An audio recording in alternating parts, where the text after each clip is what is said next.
Army generals. Shout out to Hate Army. Your name is Hate Army? Saying Hate Army shit. Hate Army shout out. Good vibes to the Hate Army. Shout out for hate.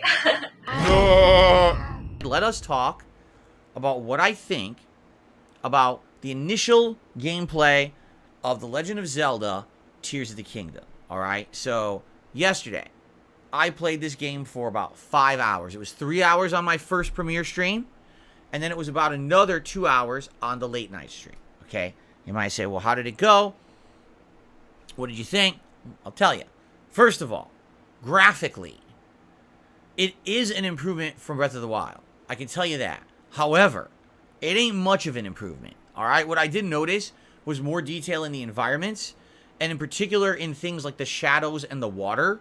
I found a distinct improvement upon the graphics. Okay, when I'm in the water, like, it's actually reflective and it looks realistic. In the last game, it looked like goo.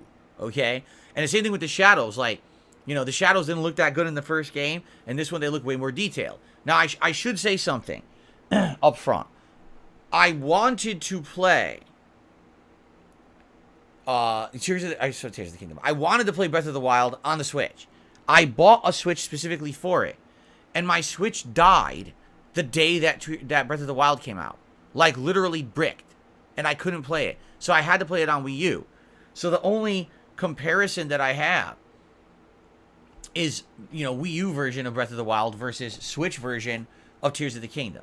So please understand that, all right? I can't really make a direct comparison. I wish I could, all right? So the graphics definitely are slightly improved. I would say there's more detail in the environments. However, the graphics are still at most 30 frames per second. And yes, I definitely noticed skips, freezes, and frame rate drops at key moments. You know, in the middle of combat, all of a sudden, bloop. Well, wait, I don't want the frame rate to dip now in the middle of a fight, right? Or, you know, you're going through an interesting area, and a lot's going on around you, and all of a sudden, the game's chugging along. And you're just like, what is going on, man? Like, what? Seriously.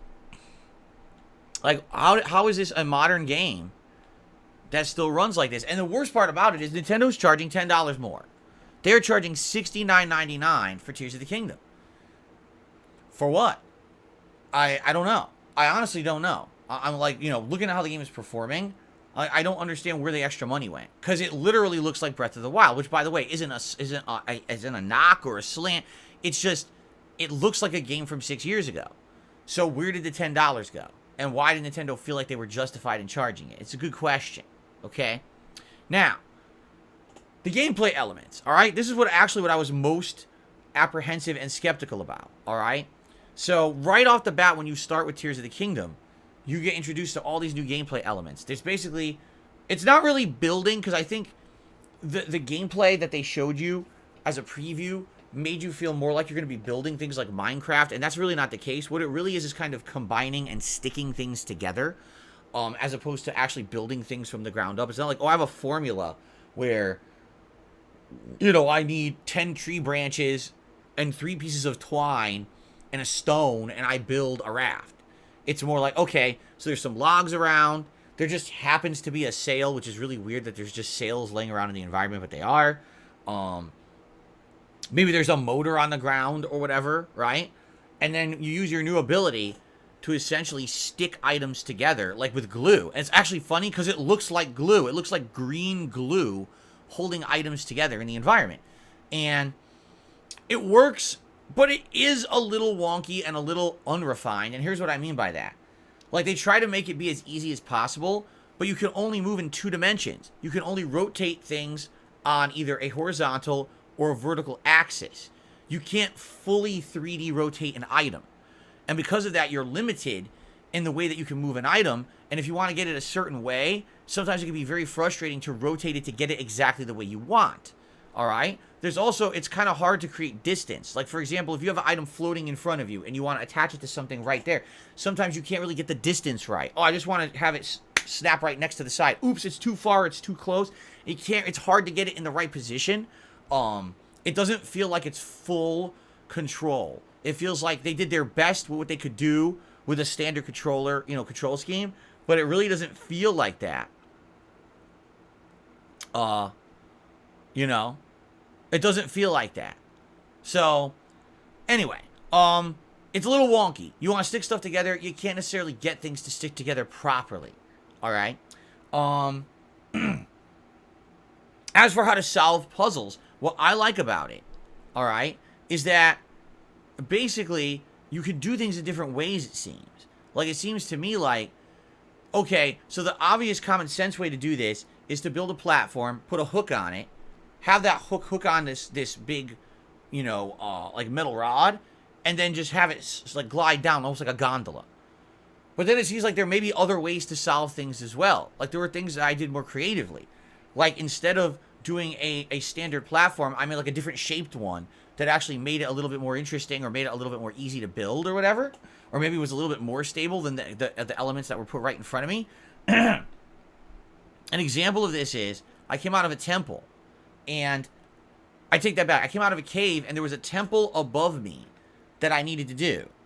All right? And I was like, well, how do I get up there?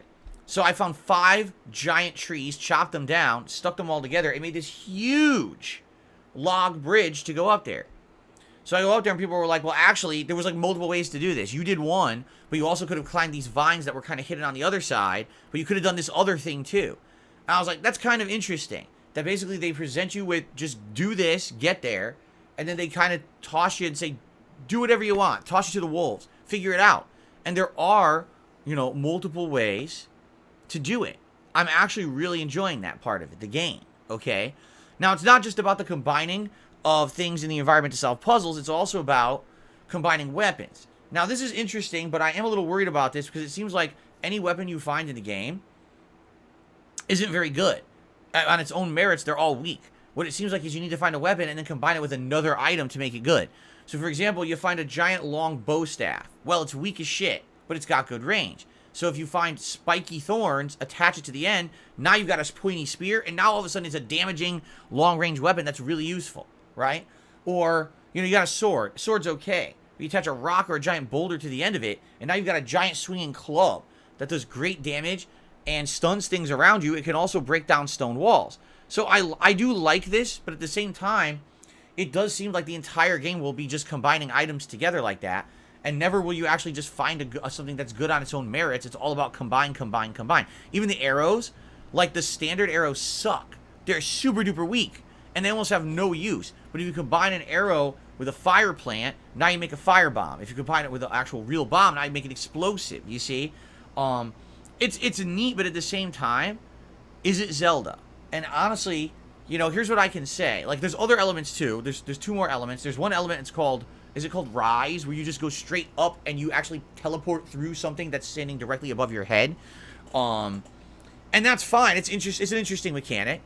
And then you've got the time manipulation. I think it's called Rewind. So you can make anything kind of rewind 20, 30 seconds from what it was doing. And you can use this to maybe jump on a platform that was traveling and go back in time and go back across a chasm or whatever. The elements are nice, but are they Zelda? I mean, if you look at other Zelda games, there's absolutely these puzzle elements that are part of them. The hook shot, or a special type of arrow, right? Or the bomb, or the super bomb, or, you know what I'm saying? Like, there's always been an element of certain kind of Zelda. But it seems like from the get-go in this game, literally all you're doing is the abilities. Like, it seems like they actually abandoned the core elements of Zelda that used to be core Zelda. They're not even in the game. I've played 5 hours, and I can't tell you I did anything in the game that felt like classic Zelda at all. You know what I'm saying?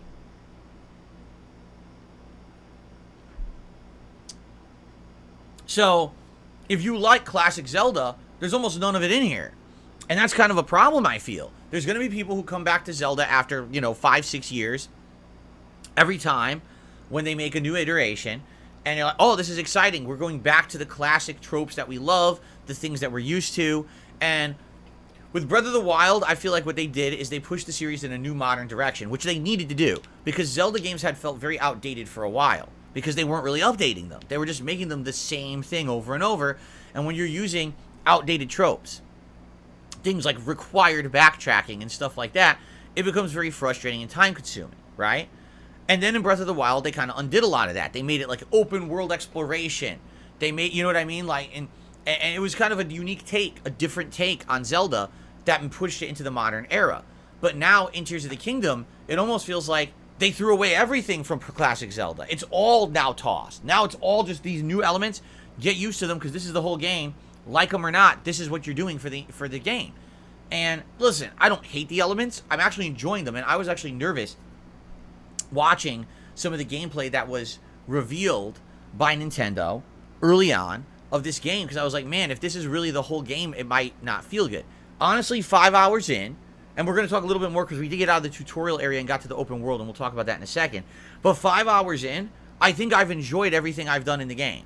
I really do think I have. We did 4 mini temples, which are the same as those temples that were in the original Breath of the Wild, where there's just like short, like challenges of platforming or using the puzzle elements of the game to traverse and or make progress. So I like those. Okay. And I did like the whole first environment is a giant floating island that has all these different things to it. You know, you got different elevations you need to figure out how to get to, different climates. You have to start cooking the food and using the food to warm yourself so you don't freeze and stuff like that. This is all stuff from the first game, but it's a good way to introduce you back into this environment. If you haven't, especially me, I only played Breath of the Wild once, 6 years ago. So this is a good way to kind of reintroduce you to all of these elements, okay? And I'm really enjoying it so far. But no bosses. In fact, no even significant enemy fights. So far, you're just fighting very generic enemies. The combat actually feels like it may be the weak point of the game. You know, the traversal, the puzzles, the actual world exploration all seem good and seem fun. But the combat may actually be the worst part. It's very wonky. Like, you lock on with left trigger and you jump around to dodge, which isn't very effective, honestly. And mostly it's just kind of mashing at this point. Now, maybe it'll get more effective as you get better weapons or whatever. Right now, it's literally mash, mash, mash. And that's the combat. It's like, that's kind of boring. You know, and even in other Zelda games, in Skyward Sword, it had an element of aiming when you attack and slash. And it seems like maybe that's not even in this at this point. Like, basically, they turned it into a mash fest, and now all the focus will be on puzzles. Alright? And that actually is something that I was a little nervous about. If you remember, I said, if this becomes just 100% about these building or combining elements, will it feel like Zelda? So here's what I have to say. So far, and we're not talking about the open world yet because we got to that, and I'll talk about that in a moment. For the intro segment, which is about 4 hours long, interesting graphics, not bad, but not good.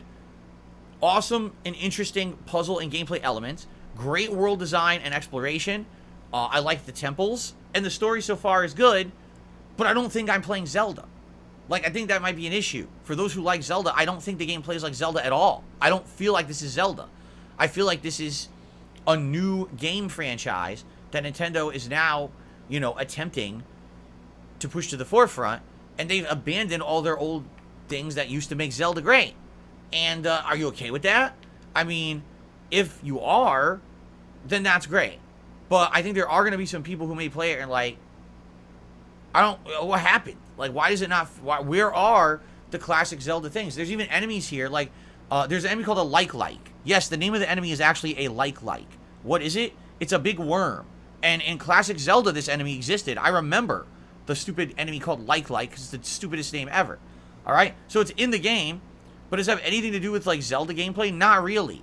You have to wait for it to have a weak point in the face, shoot it with an arrow, then another weak point is exposed, shoot it with another arrow, run up, beat the shit out of its weak point with a sword, back up, wait again for the weak point to be exposed. It doesn't feel like Zelda at all.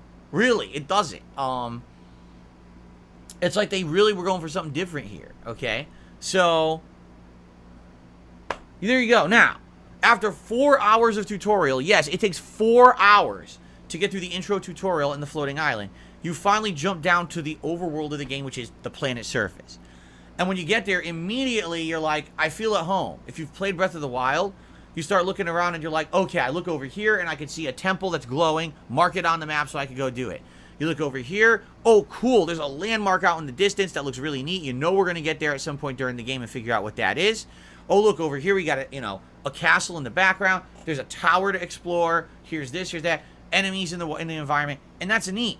Because, again, you feel like you're playing classic Zelda. Or at least not classic, but at least you feel like some kind of a tie to old Zelda when you hit the overworld and it feels like Breath of the Wild again. Okay?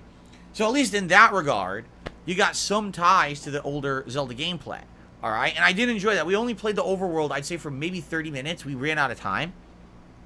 Last night on the late stream, I didn't get to do as much as I would have liked. I think we did 2 optional dungeons, which only take like 10-15 minutes each. And then we did like 1 tower, in which we found those Korok creatures, the little creatures that are like made of plants or leaves. Those are back, and they're all hidden with puzzles. And when you solve a puzzle, the Korok will give you a Korok seed, and people are saying I guess you could trade those in for upgrades or something like that. I don't remember exactly what it was. Some people said you could trade it in for some kind of a stat upgrade or something. Or was it inventory space? I think that's actually what it was. People were saying you could trade those in to get more inventory slots. So now you're not limited to only having a certain amount of items in your inventory or something like that. Okay?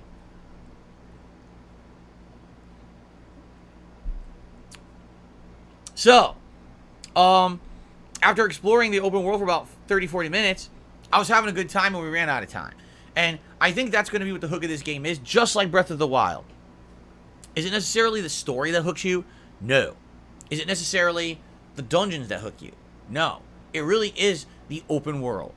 How much content there is in the open world. The interesting aspect of exploring. What's over there? What's that in the distance? What's this? What's that? Right?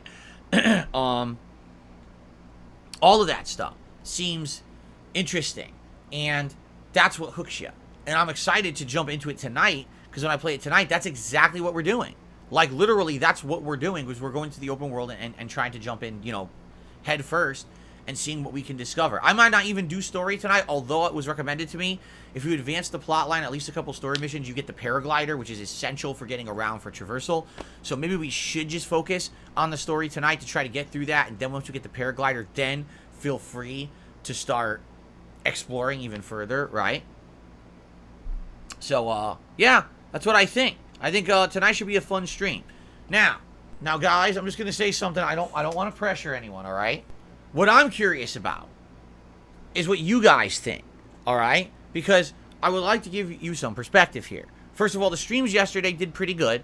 The first stream we started off with like 400 to 500 viewers. By the end, it tapered off to just under 400, which is expected because we got to take a break in there. Second stream, late stream, did pretty good. I'd say I had around 300 or so viewers. That's not bad for a late night stream. Okay, but all things must be put into a proper perspective, okay? So what I mean by that is what we really got to do to see how stuff is performing is taking a look overall at the video performance overnight.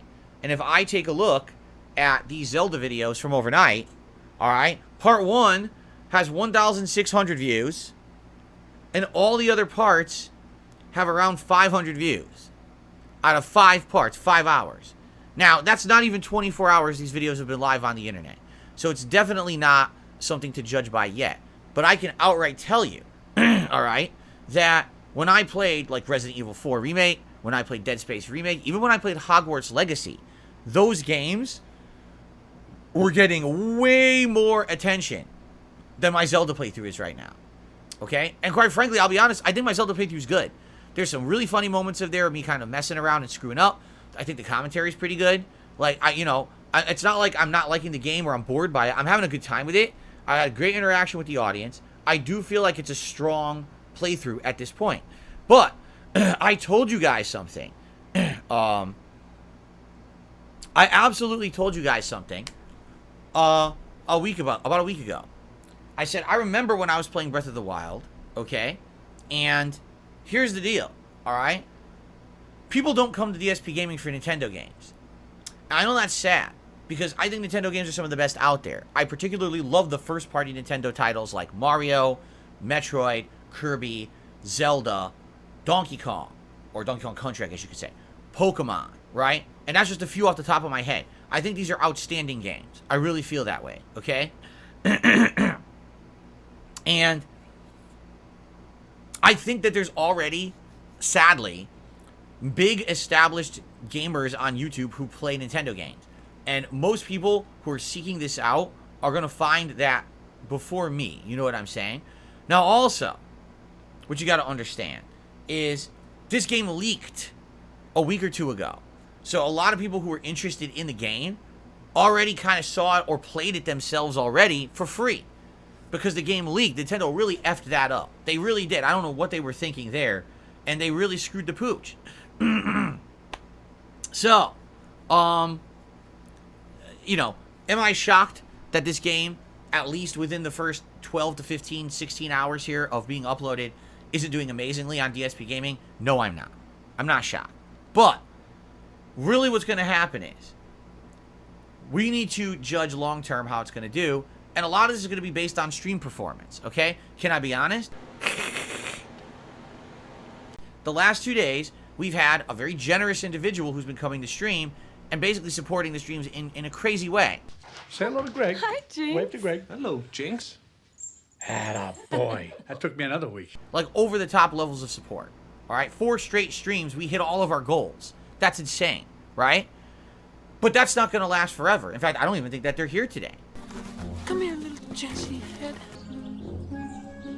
Jinxie cat, I won't hurt you.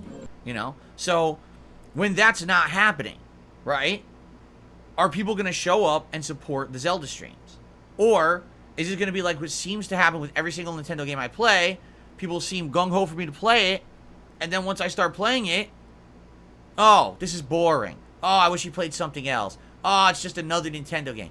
I really feel like my viewers, sadly, are kind of biased against Nintendo. I don't know why, because I'm the opposite. I like first-party Nintendo games. Am I critical of Nintendo and their bad business choices? Yes, I am. Fuck the Wii U and fuck Nintendo, because Nintendo is a bunch of fucking assholes. So fuck you, Nintendo. You don't know what the fuck you're doing. You need to grow the fuck up. And I absolutely feel that there is a rabid fanboy group of people who literally blindly defend Nintendo no matter what they do, and I think that's stupid and bad for the gaming community. You should not reward bad behavior, but that's what they always do. Whenever Nintendo does something stupid, they reward it as if it's a good choice, okay? And I think that's really dumb. But at the same time, I like Nintendo, and so I'm playing the games, and I thought yesterday was a really great day of Zelda streaming. I would hope that if people got that impression, they'll come back tonight, okay? But it seems like whenever I play Nintendo, there's just this really, like, negative stigma. People are like, I don't like Nintendo. Nintendo are kiddie games, and this is never going to be a good game no matter what. You know what I'm saying? So, I guess what really will be the test here is tonight on the late stream, right? We're going to play it again, and will people show up? Will people support? Will people engage? Or is this going to be a game that after a couple of streams already is kind of dead? I'm very curious about that, honestly, because I can tell you right now, Elden Ring's still going strong. Star Wars Jedi Survivor, despite the fact the game is unpolished and messy, people still show up and have been very supportive of those streams as well. So, what's going to happen with Zelda? That's a good question. And especially, I've been told, get this, Zelda is going to be an 80-hour playthrough. And if you actually take a look at the last Zelda playthrough, Breath of the Wild, it was 194 parts long, and back then, I was basically doing playthroughs that were half-an-hour parts 6 years ago. So if you do the math roughly, okay, that means, yeah, my playthrough clocked in around, like, 85 hours. That's accurate. Now, keep in mind, I did a lot of the side content. I was doing all the dragons I was chasing. I was trying to explore all the optional content and dungeons and things in the environment. It wasn't just me doing the main plot or anything like that, right? It was definitely me focusing in on all the content that the game had to offer. Okay? But, I guess the question is, what will happen with Zelda moving forward?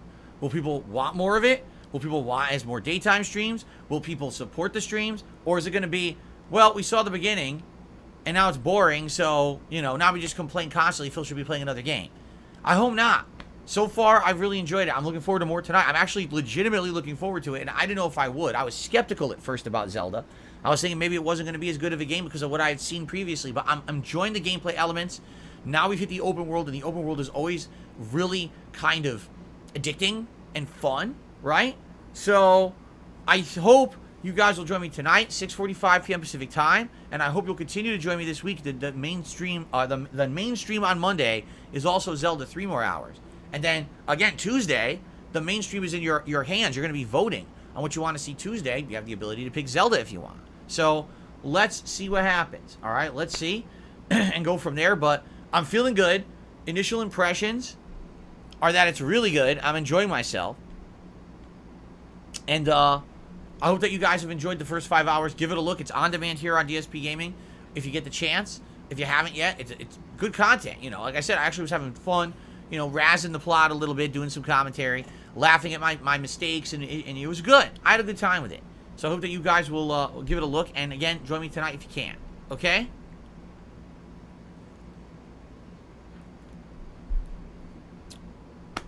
So there we go. Initial impressions of Tears of the Kingdom. Thumbs up. Enjoying myself. Want more. Okay? It is Zelda. Because Zelda can now be anything. I mean, I don't know if I like that argument, Balloon Cat. To be honest. Like, ultimately, that's like saying, oh, well, you see, Street Fighter 6, it's still Street Fighter 6 because Street Fighter 6 can be anything. By the way, Street Fighter 6 is now a first-person shooter where you shoot Shadowloo soldiers. Huh? Well, then is it really Street Fighter 6? Because if you throw away all of the gameplay elements and the things that made this a coherent franchise or IP up to this point, and you completely change it into something different, can you argue that it's the same? I don't know if you can. You know what I'm saying? This is one of the major problems that people had with Resident Evil 5 and 6. They said Resident Evil 6 it's not even a horror game anymore. There's nothing scary. Instead, it's just a third-person action shooter with some horror elements, but it's just an action game now. And because of that, you've run the series into the ground. You really ruined it. And, you know, we don't like it. And people revolted against Capcom. And then what ended up happening was, Resident Evil 7, they completely rebooted things back to being survival horror. And it worked, right? So, when you say to me, well, Zelda can be anything. I mean, technically you're right. Nintendo can do whatever they want with their own franchise, right? But you understand that this is a long-running series from the 1980s that's still to this day a major force in gaming. And people are looking for certain established gameplay elements to make the series coherent and feel like you're playing the same series of games. I'll be honest, so far I've not really seen that in Tears of the Kingdom. The only thing that's coherent is the open world. When you hit it, feels like Breath of the Wild. But that's the last Zelda game, and that's the one that veered from the beaten path of previous Zeldas. You see what I'm saying? The combat doesn't feel anything like Zelda at this point. It doesn't. It just feels like a mash fest. And I'm like, well, that's not good. So I don't know what's going to happen. Like I said, moving in, maybe it'll get more complex. Maybe it'll be better weapons and things will actually change up. But for the most part right now, it feels like a great game, but it doesn't feel like Zelda. And some people might like that and some people might not. For me, I'm kind of on the fence right now. I don't really want to make a determination yet, but I'm not feeling it yet, you know.